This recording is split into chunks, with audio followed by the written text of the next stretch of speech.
Hello everybody and welcome to today's video.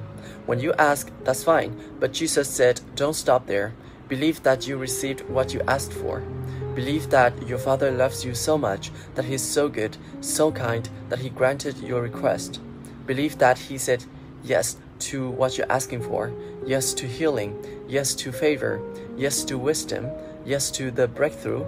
1 John says, this is the confidence we have in God, that if we ask anything according to His will, He hears us, and we know that He will give us whatever we ask for. If you're asking according to God's will, you can be confident that yes is the answer. You don't have to beg, you don't have to wonder, accept His yes by faith. Your gift will make room for you. Now, what is your gift? It's the thing that you do the absolute best with the least amount of effort. That's your gift. Quit running away from the gift. Your gift will make room for you. Stop trying to be something you ain't gifted at. Listen to me. All of you have this gift. Identify it. It's the thing that you do the absolute best with the least amount of effort. That's what you should be doing. You're wasting your time pursuing your passion. The Bible does not mention passion. It mentions your gift. What are you gifted at, and do that? Stop tripping. You can do that. If you fry chicken better than everybody you know, you ought to be somewhere frying chicken. You can't wait till you finish to position yourself. You got to already start going to the right place, meeting the right people, positioning yourself so that you are ready for what's going to happen next. You don't wait till you get to the corner and you're driving a Mack truck. You don't wait till you get to the corner and then turn. You got to start positioning yourself before you ever get to the corner, because you already know what's next. I want to talk to some people who see the turn coming, and you got to position yourself. I may have to get in your lane. I may have to inconvenience you. I may have to stop traffic. I may have to get water. I may even have to hit the curb. But I'm going to turn this thing around.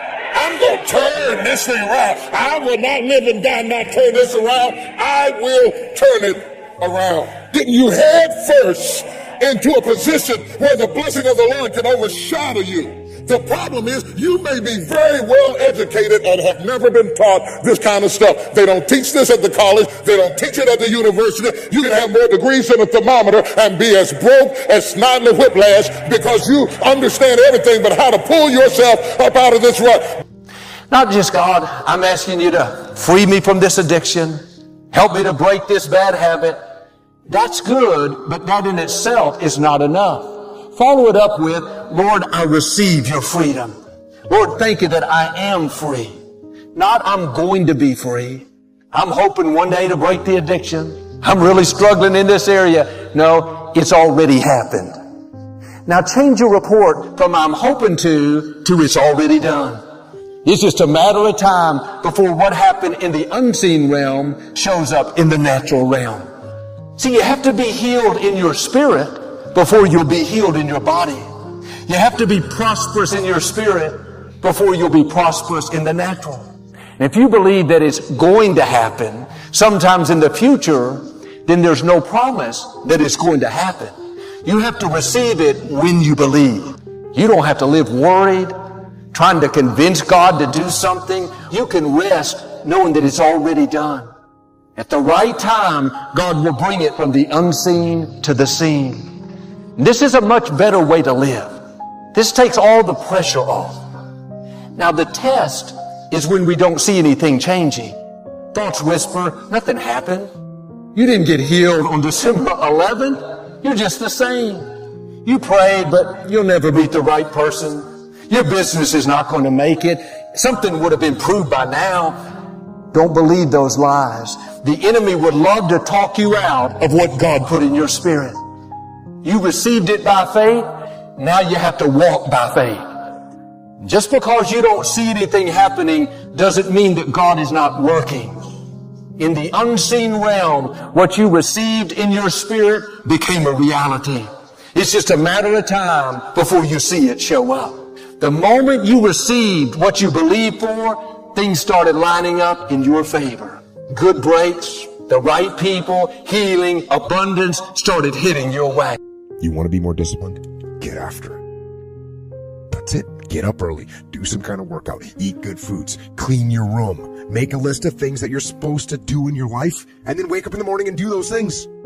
But you got to change, though. If you keep doing what you've been doing, you're going to keep getting what you've been getting. This decision is yours and yours alone. And it requires courage. It requires commitment.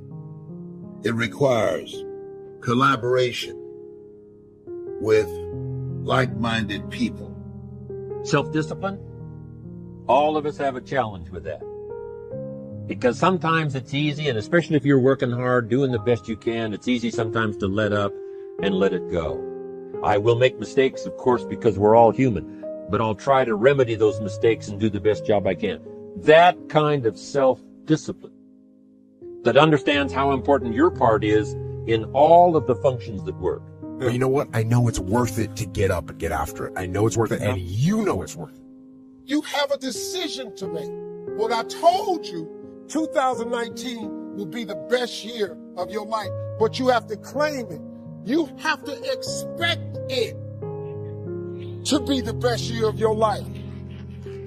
You have to live your life with the expectation that great things are coming your way. You have control of this.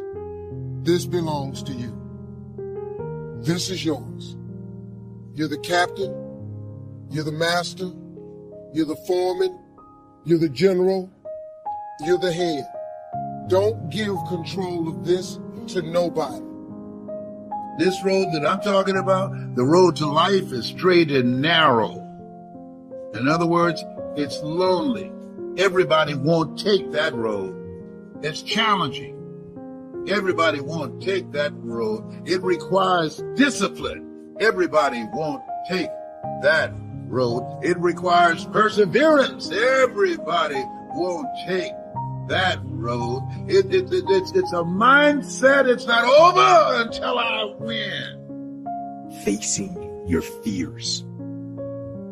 It takes discipline to face your fears so you can conquer them. And that's what discipline is. Discipline means taking the hard road, the uphill road, to do what's right for yourself and for other people. And today, you have to live life like you mean it. This is no time that things have changed. We've got to change. Everybody can use this. The value of improving yourself and working on yourself. Sick and tired of being sick and tired. To the extent I want to be my own boss. And so, I decided to learn something new. But the reality is, discipline is your best friend. It will take care of you like nothing else can. And it'll put you on that path. The path to strength and health and intelligence and happiness. And most importantly, it'll put you on that path to freedom.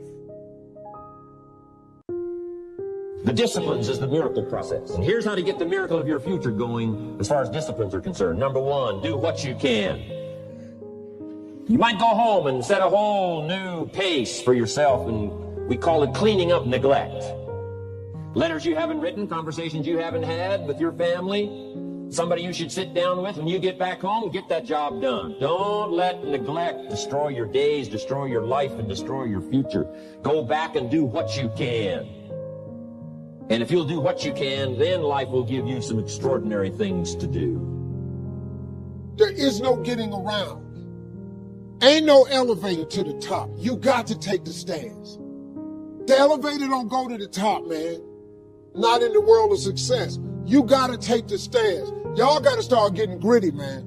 Positive side. Every new discipline affects all your other disciplines. If you'll get some new things going, make some calls you've never made before. Step up your activity level. Step up your labor level. Develop the skills from these 2 days of training here. And you'll go home and work some miracles on your days and your life and your future and your income, your business. And a bigger portion of that 400 million will certainly be yours. Go for the disciplines, the smallest of disciplines, the least of disciplines.